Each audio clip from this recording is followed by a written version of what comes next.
Assalamualaikum warahmatullahi wabarakatuh. Apa kabar mahasiswa semua? Semoga tetap sehat dan jangan lupa tetap patuhi protokol kesehatan karena situasi kita masih COVID ya. Kita lanjutkan materi setelah libur lebaran, yaitu mengenai bunga dan diskonto. Kita lihat pengertian dari bunga. Bunga merupakan pendapatan ya, pendapatan yang ditanamkan. Ini dari sudut pandang investor. Jadi kalau yang punya uang nabung di bank, dia mendapatkan bunga, berarti dia mendapatkan pendapatan dari apa yang ia tanamkan. Kita lihat bunga itu bahasa lainnya atau bahasa Inggrisnya adalah interest. Oleh karena itu nanti rumusnya menggunakan I ya. Kita lihat merupakan fee yang dibebankan atas penggunaan uang pinjaman. Jadi kalau kita lihat dari sudut pandang si peminjam uang, maka bunga itu merupakan fee yang harus dibayarkan. Ya. Kemudian kita lihat jumlah uang pokok dan bunga disebut dengan nilai akumulasi. Bahasa lainnya nilai jatuh tempo. Kita lihat di sini. Nilai jatuh tempo rumusnya adalah uang pokok ditambah dengan bunga. Selanjutnya, jumlah bunga ditentukan oleh 3 faktor. Yang pertama, uang pokok, maka disimbolkan dengan huruf P. Tarif bunga itu dilambangkan dengan R.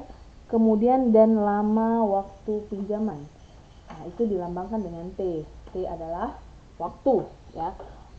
Oleh karena itu, bunga rumusnya ya, kita langsung rumusnya bunga I sama dengan uang pokok dikali tarif dikali waktu, disimbolkan dengan I sama dengan P dikali R dikali T. Kita langsung masuk contoh soal. PT Suabaru memohon pinjaman selama 2 tahun. Jadi kalau kita bisa buat di sini, kita langsung aja ya. Kita buat di sini T sama dengan 2 tahun. T sama dengan 2 tahun. Sebesar 650.000. Ini uang pokoknya, berarti P-nya sama dengan 650.000. Bank menyetujui pinjaman tersebut pada bunga tahunan 14%. Berarti tarif bunga ya. Tarif bunganya adalah R. Tadi ya, R adalah 14%. 14% ini akan sama dengan 0,14. Yang ditanya sekarang adalah berapakah bunga sederhana dari pinjaman tersebut. Ini yang pertama. Kita lihat di sini. Ini yang diketahui ya, diketahui. Kemudian ini jawaban yang pertama, yang A. Kita kan tahu tadi rumusnya I, bunga itu kan I sama dengan P kali R kali T ya. Maka P-nya sudah kita dapat 650.000. Kita kalikan dengan R. R-nya adalah 0,14. Dan kita kalikan dengan T. T-nya adalah 2 tahun. Maka hasilnya adalah 650.000 dikali 0,14 dikali 2. Kita dapatkan hasilnya 182 rupiah. 182.000 maksudnya ya. Nah, ini kita sudah terjawab pertanyaan yang A. Kemudian kalau kita lihat yang B, berapa nilai jatuh tempo? Kita tahu nilai jatuh tempo S tadi ya, merupakan pokoknya ditambah dengan bunga. Berarti pokoknya berapa? 650.000 ditambah dengan bunganya 182.000. Berarti hasilnya adalah 832.000. Ini adalah nilai jatuh tempo. Kita Kita lanjut menghitung tanggal jatuh tempo. Ada dua kondisi. Kita lihat kondisi yang pertama. Jika bulan jatuh tempo tidak genap atau tidak memiliki jumlah hari yang disyaratkan, maka hari atau tanggal jatuh tempo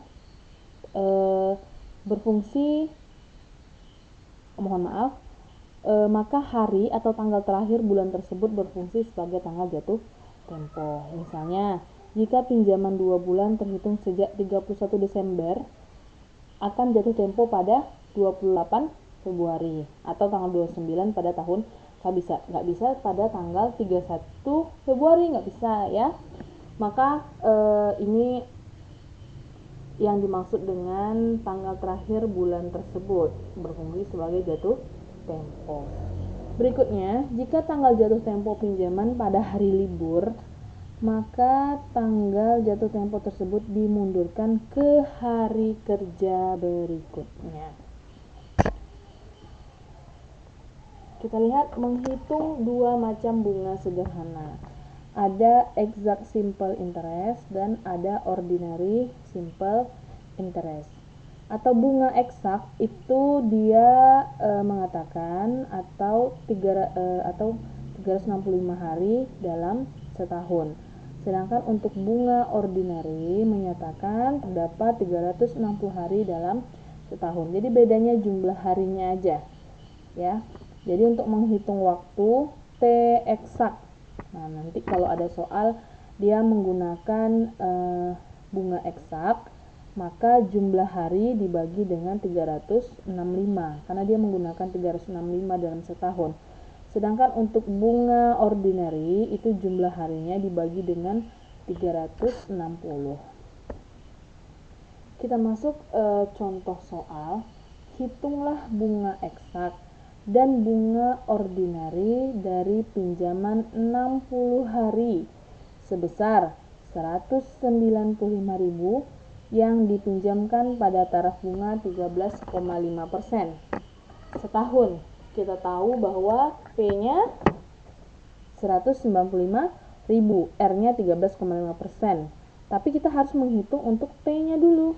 Nah, kan dia bunga eksak dan bunga ordinary. Tadi kalau bunga eksak 60, kita kan jumlah hari dibagi dengan 365.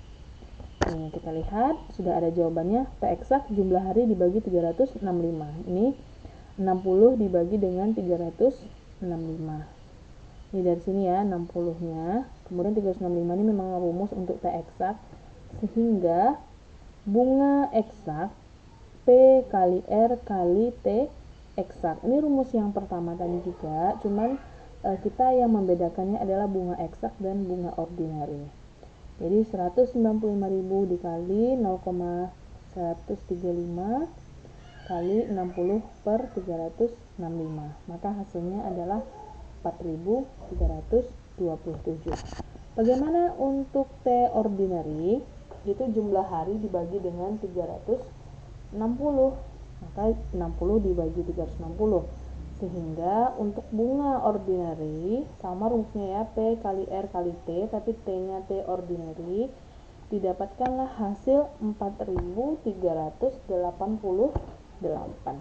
Oke, sampai di sini bisa dipahami ya perbedaan antara bunga eksak dengan bunga ordinary.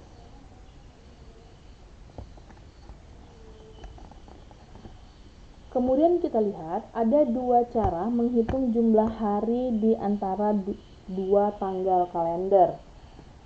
Yang pertama caranya adalah waktu eksak dan approximate time atau waktu kiraan. Exact time dengan approximate time. Kalau yang tadi kan bunga eksak dan bunga ordinary. Kalau yang ini waktu eksak dan waktu kiraan. Kita lihat, waktu eksak merupakan hitungan jumlah hari yang senyatanya, termasuk semua hari kecuali hari pertama. Waktu eksak ini dicari dengan angka-angka serial, ya. Jadi Nanti Ibu jelaskan. Nah, ini kita namanya ada angka serial dari masing-masing hari dalam setahun. Kita lihat ini tanggalnya mulai dari 1 sampai dengan 31 ya. Kemudian bulannya ini yang ke samping ya, yang horizontal Januari, Februari sampai dengan Desember. Nanti cara menentukan untuk angka waktu eksak itu kita lihat aja, misalnya dia dari 2 Januari. Berarti 2 Januari ini ya, tanggal 2 bulan Januari. Nah, ini dia. Kemudian bagaimana kalau tanggal 5, misalnya 5 Agustus. Ini ya, kita lihat tanggal 5 bulan Agustus. Nah, berapa? 217. Nanti mahasiswa bisa mengerti. Kemudian yang kedua, kita lihat waktu kiraan. Dihitung dengan mengasumsikan dalam setiap bulan terdapat 30 hari. Mungkin lebih jelasnya kita akan masuk contoh soal. Ya. Hitunglah waktu eksak dari 18 Januari sampai 9 Juli tahun yang sama, apabila tahun tersebut merupakan tahun kabisat. Nah, kita lihat, karena tahun kabisat, maka tambah 1 untuk semua hari setelah tanggal 28 Februari ya. Kalau sebelum 28 Februari berarti dari 1 Januari ke 28 Februari itu tetap nggak usah ditambah 1. Kita buat dulu tanggalnya. Ini tanggal jatuh temponya kan 9 Juli ya. 9 Juli kita lihat di exact time-nya. Kita lihat. 9 Juli tadi ya. Kita lihat di sini ada tanggal 9. Kemudian kita tarik ke bulan Juli. Nah, ini dia ya, 190. Ini kan bulan Juli nih. Nah, ini titik pertemuannya. 190. Nah, maka di sini kita buat 190 nih, 190 ditambah 1. Kenapa? Karena dia kan sudah bulan Juli dan dia juga tahun kabisat.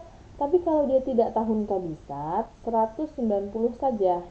Ya, ini karena tahun kabisat, 190 ditambah 1 sama dengan 191. Kita kurangi dengan 18 Januari ya. Nih, dari soalnya 18 Januari sampai 9 Juli. 18 Januari itu kita lihat angkanya kalau di sini 18 Januari 18 sama ini ya 18 juga. Nah, ini dia 18. Jadi kita kurangi 191 dikurang 18. Jadi waktu eksaknya adalah 173 hari.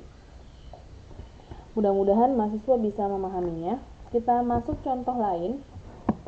Oh, ini untuk waktu kiraan. Oke, mohon maaf Ibu, waktu kiraan ya. Hitunglah waktu kiraan dari 9 April sampai 3 Desember untuk tahun yang sama. Nah, kita selalu menuliskan yang sampainya dulu ya. Dari 9 April sampai 3 Desember. Kita harus menuliskan jatuh temponya dulu, 3 Desember. Kemudian di bawahnya kita baru tuliskan 9 April. Kita lihat 3 Desember ini kan bulan 12 ya. Tapi dia belum sampai kita lihat 3 dikurang 9 kan hasilnya minus nih. Kita anggap aja 11 bulan. 11 bulan tapi harinya adalah 33 hari. Nah, kenapa? Karena kan kita ambilnya cuma harusnya kan Desembernya 12, bulannya 12. Tapi kita ambil yang bulannya 11, 30 harinya pindah ke sini. Jadi 30 ditambah 3 menjadi 33. Kemudian April. April ini kan bulan keempat ya. 1, 2, 3, 4. 4 dan harinya hari ke-9. Ini tanggalnya. Dari tanggal ini. Ya, maka selisihnya, dicari selisihnya. 11 dikurang 4 sama dengan 7. 33 dikurang 9 sama dengan 24. Jadi waktu kiraannya 7 bulan tambah 24 hari. Nah, jadi tadi kan kalau untuk waktu kiraan itu diasumsikan 1 bulan 30 hari. Jadi kalau 7 bulan berarti 7 kali 3, 30. 210 ditambah dengan 24. Maka harinya dari 9 April sampai 3 Desember itu sebesar 234 hari. Nah, kita lanjutkan. Sekarang untuk tahun yang berbeda ya. Hitunglah waktu eksak dan waktu kiraan dari 9 April 2020 sampai 3 Desember 2021. Nah, kita ini ambil dulu tanggal jatuh temponya 3 Desember. 3 Desember ini kan kalau kita lihat angka serinya. Nah, 3 Desember, 3 bulan Desember. Nah, ini 337. Kita buat 337 ditambah 365 hari untuk 1 tahun, karena kan dia tahunnya beda nih. Ya, tahun 2020 ke tahun 2021 berbeda. Oleh karena itu, 337 ditambah dengan 1 tahunnya, 365. Baru kita kurangi dengan tanggal 9 April. 9 April itu di angka serinya adalah 99. Maka jumlah hari untuk waktu eksak adalah 337 ditambah 365 dikurang 99. Hasilnya adalah 603 hari. Bagaimana kalau kita menyelesaikannya dengan waktu kiraan? Ya. Bagaimana menyelesaikannya dengan waktu kiraan? Tanggalnya yaitu tanggal 3 Desember. Nah, ini kan karena berbeda tadi, kita Desember itu kan bulan 11. Kita tambah 12 bulan lagi. Karena dia untuk tahun yang berbeda, kita tambah 12 bulan. Kalau seandainya ditanya dari 2020 ke 2022, berarti kan 2 tahun ya. Di sini harus ditambah 24 bulan. Gitu. Nah, kalau yang tadi itu kan contohnya adalah dalam 1 tahun, dalam tahun yang sama. Ini dalam tahun yang berbeda. 12 tambah 11. Kemudian April ini adalah bulan 4. Kita lihat 12 tambah 11 kemudian dikurangi dengan 4, hasilnya adalah 19. Nah, ini karena kita pakai 11 bulan adalah 33 hari. 33 dikurang dengan 9 adalah 24. Maka 19 bulan, 19 kali 30 tambah 24 hari. Maka harinya adalah 594.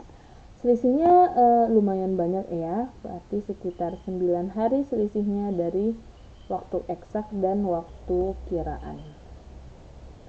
Oke, ini untuk metode-metode menghitung bunga sederhana itu minggu depan saja ya. Kita lanjutkan, mudah-mudahan ini bisa dipahami. Terima kasih. Ibu cukupkan sampai di sini. Assalamualaikum warahmatullahi wabarakatuh.